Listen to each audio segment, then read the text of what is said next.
Okay, you guys, so I have taken this assignment sheet and deconstructed it in a way that works for my brain, just in case it can help any of the rest of you. I'll go through it right now. Okay, so first thing I would say is, what's my definition of short story? And you have a really huge hint here, window in time, okay? So you're literally using this to poke in and look at the Victorian era, the cultural context of it, and just poking in to look around as though you're looking in a diorama.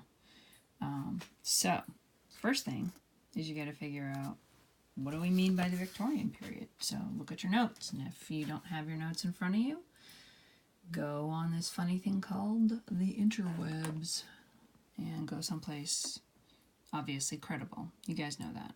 You're smart.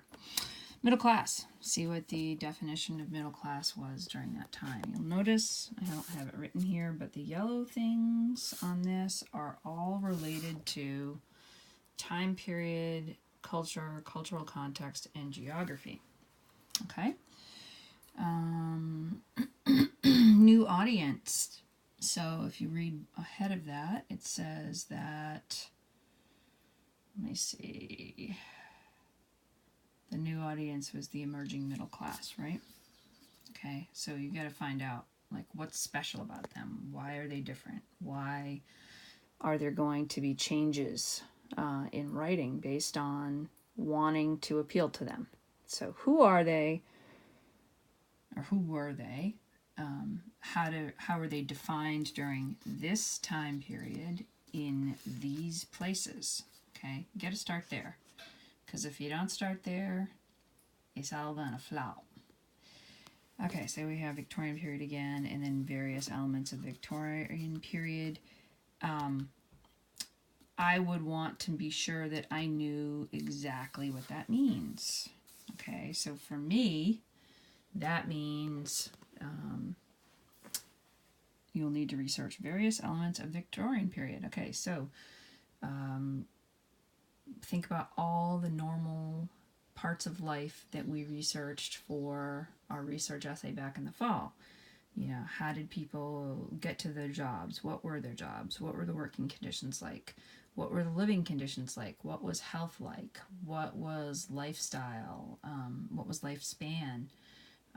What were gender roles? So on and so on and so on. Think about every element of life, and then you need to research that element of life in relation to the Victorian period, in relation to the middle class. So, who are the middle class?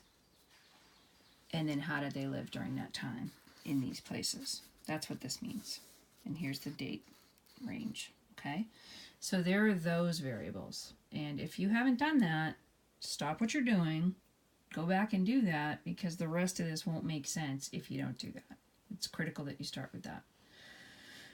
Okay, so then once you've done that, and you've, what does it say? Check your, somewhere here. Oh, your selection must be approved by your teacher. So, you know, that's going to be Miss Lafreniere. And I'm sure you've already done that. And I'm sure she's already said yay or nay. Okay. So then what's your job?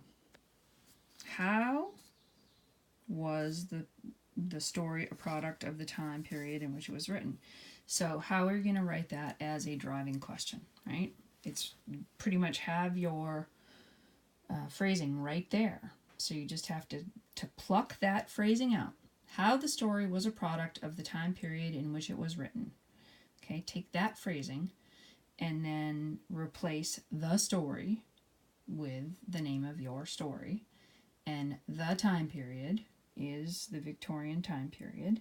And it depends on where your story is geographically and how the middle class was in that place. Now remember, middle class in Northern Ireland might have been different than the middle class in Southern Ireland, and it's your job to know the difference. It's also your job to tell us, the reader of your research essay, what the difference is, okay, or differences are. Okay, So that is the driving question. How did blank, or how was blank a product of the time period in the geography in the middle class? Put those together, okay? And you need to pay attention to genre, style, characterization, setting, audience, theme, or substance. Now, if you don't have those definitions right in your brain at 100%, where you could explain them to a third grader, remember that's your whole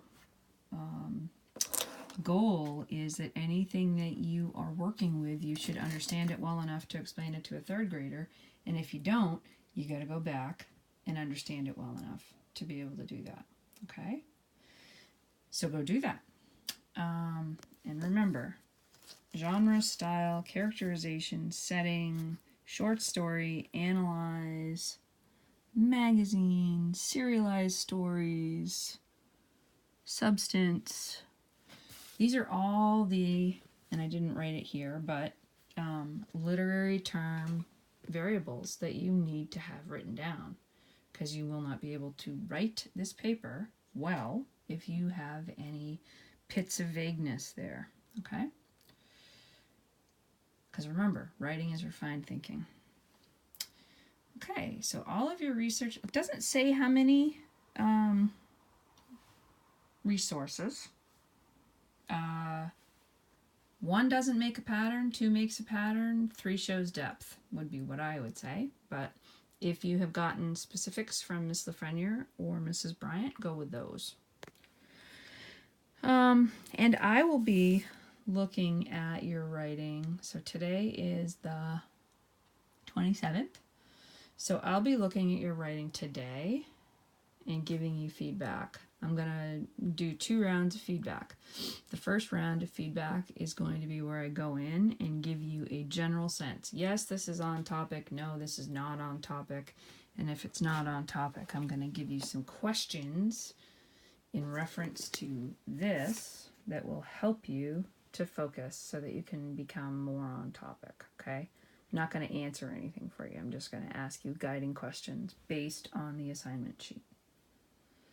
Then after I've gone through the first round of giving people general higher order concern type feedback, I'll go back and give more precise feedback. I'm hoping to be able to do it by typing, but if I can't, I'll do voice to text. And if I do voice to text, I'll put voice to text up at the top of the comment so you know that I'm not suddenly really bad at punctuation. Okay? Email me, because my school email still comes through my phone, and I'm more than happy to answer. Take care, y'all.